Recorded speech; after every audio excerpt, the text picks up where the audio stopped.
Hello. हाँ जी बच्चों, कैसे हैं आप? बच्चों, आज हम करने जा रहे हैं हमारे पाठ्यक्रम में संकलित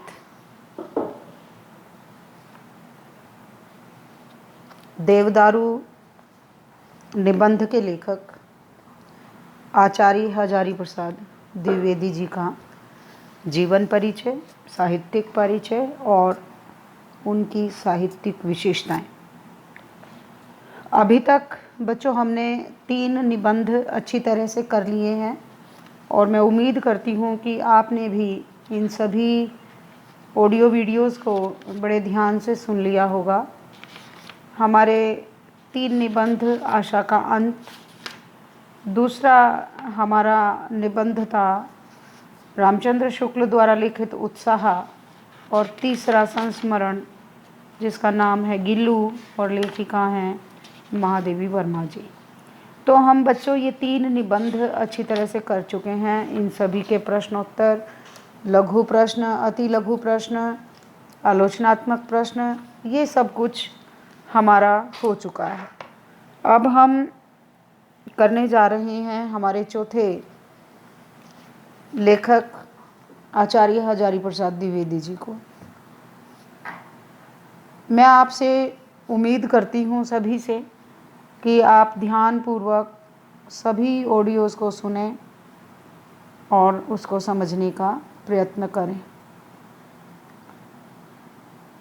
पहले आप देख रहे हो कि मैंने पुस्तक में से जो संकलित जीवन परिचय और रचना परिचय है उसको भेजा है आपको, लगभग 2 पृष्ठों में, 1.5 पृष्ठ में। और उसके पश्चात मैंने एक और किताब में से विस्तार से उनके जीवन परिचय को भेजा है। तो हम विस्तार से इसको याद करेंगे क्योंकि यह प्रश्न हमें 8 अंकों में आता है। आलोचनात्मक प्रश्नों के अंतर्गत, साहित्यिक जीवन परिचय के अंतर्गत इस प्रश्न को हमसे पूछा जाता है। सभी बच्चे ध्यान से इसको पढ़ेंगे। पहले आप सभी इसकी जो पहले 2 पेज हैं इनकी भी आप अच्छी तरह से रीडिंग लेंगे। इससे क्या होगा कि आपको आचार्य हजारी प्रसाद द्विवेदी जी के जीवन और उनके साहित्य का ज्ञान होगा और उनसे आपका एक तरह से परिचय हो जाएगा। और जो ये विस्तार का प्रश्न है ये याद करने की दृष्टि से ठीक है। देखें, मैं विस्तार से जो दिया गया है प्रश्नोत्तर, उसी से आज के टॉपिक, आज के विषय की शुरुआत करती हूँ। आचार्य हजारी प्रसाद द्विवेदी का जन्म सन 1907 में बलिया जिले में आरत दुबे का छपरा में हुआ।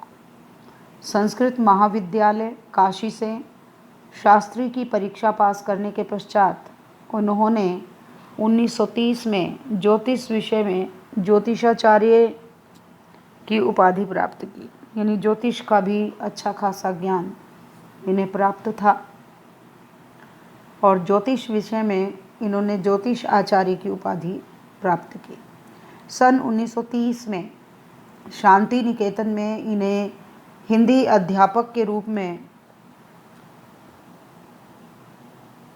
नियुक्त किया गया। वहाँ रहकर क्षिति मोहन सेन और गुरुदेव टैगोर के संपर्क में इन्होंने लिखना प्रारंभ किया। सन 1950 में इन्हें काशी विश्वविद्यालय के हिंदी विभाग का अध्यक्ष बनाया गया। इस पद पर 10 वर्ष तक रहने के पश्चात इन्हें पंजाब विश्वविद्यालय के हिंदी विभाग का अध्यक्ष बनाया गया। यहाँ से अवकाश प्राप्त करने के पश्चात ये भारत सरकार की हिंदी विषयक अनेक योजनाओं से जुड़े रहे और लखनऊ विश्वविद्यालय में इन्हें डी.लिट की उपाधि से और भारत सरकार ने पद्म भूषण की उपाधि से अलंकृत किया। और ये एक सम्मान के तौर पर मानद उपाधि दी जाती है। तो जो डी.लिट की उपाधि थी ये इन्हें मानद उपाधि, सम्मान पूर्वक जो उपाधि दी जाए वह दी गई। और 1957 में ही पद्म भूषण की उपाधि से उन्हें नवाजा गया। सन 1958 में, पीछे अगर देखें हम थोड़ा सा और, सन 1955 में वे राजभाषा आयोग के सदस्य नियुक्त किए गए और अनेक पदों को इन्होंने सुशोभित किया। सन 1955 में राजभाषा आयोग और फिर 1957 में पद्म भूषण की उपाधि। सन 1958 में नेशनल बुक ट्रस्ट के सदस्य बने और उसके पश्चात नागरी प्रचारणी सभा के उप सभापति और नागरी प्रचारणी पत्रिका के संपादक बने।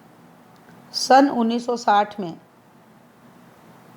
पंजाब विश्वविद्यालय चंडीगढ़ के ऊपर हमने पढ़ा ना कि चंडीगढ़ के हिंदी विभाग अध्यक्ष बने पंजाब विश्वविद्यालय के, तो ये बने 1960 में। टैगोर पीठ के अध्यक्ष नियुक्त हुए। उन्होंने उत्तर प्रदेश के हिंदी ग्रंथ अकादमी के अध्यक्ष पद को भी गौरवान्वित किया। सन 1979 में इनका देहावसान हो गया। उसके पश्चात हम देखते हैं कि आचार्य हजारी प्रसाद द्विवेदी जी बहुमुखी प्रतिभा के धनी थे। उन्होंने विभिन्न विधाओं पर सफलतापूर्वक लेखनी चलाई। समीक्षात्मक ग्रंथ, उपन्यास, निबंध संग्रह, ये सब हमें देखने को मिलते हैं।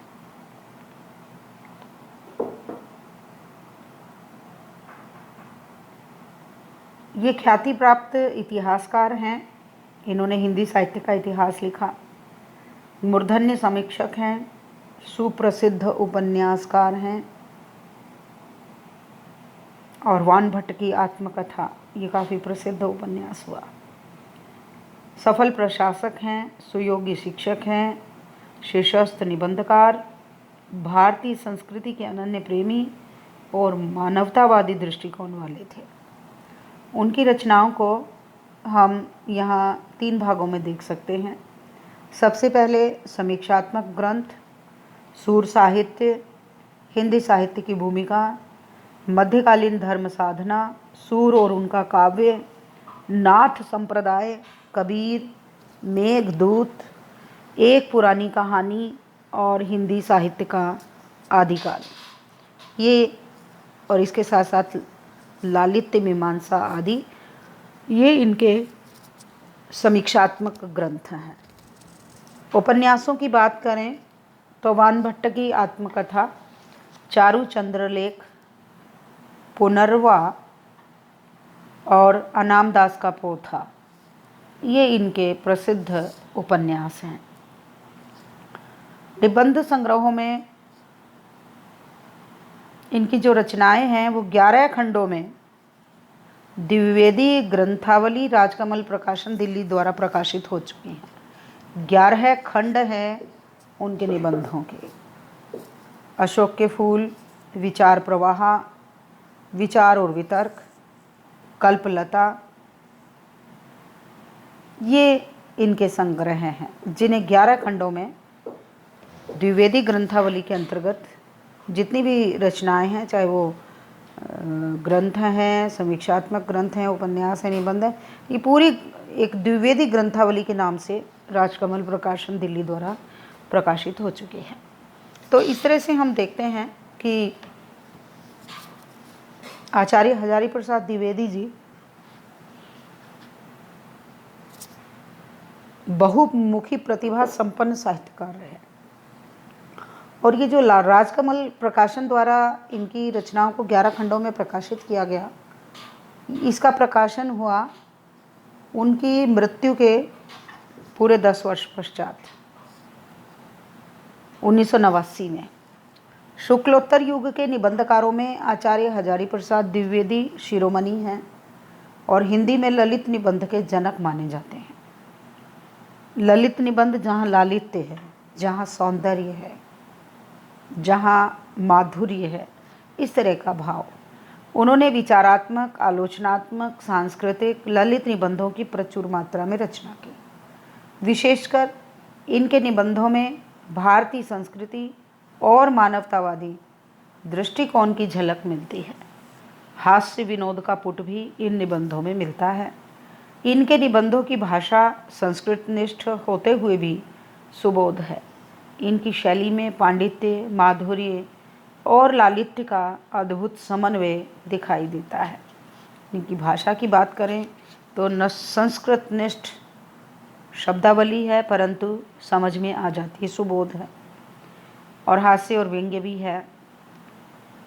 हिंदी ललित निबंध के क्षेत्र में द्विवेदी जी का योगदान अविस्मरणीय है। तो इस तरह से हम देखते हैं कि द्विवेदी जी बहुमुखी प्रतिभा संपन्न साहित्यकार हुए।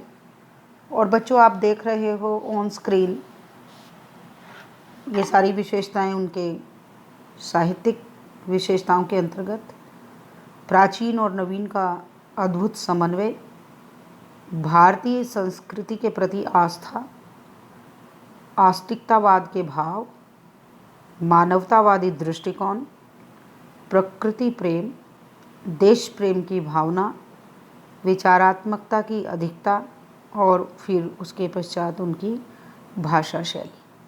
तो इस तरह से हम इन बिंदुओं के आधार पर उनके साहित्य की विशेषताओं को पढ़ेंगे।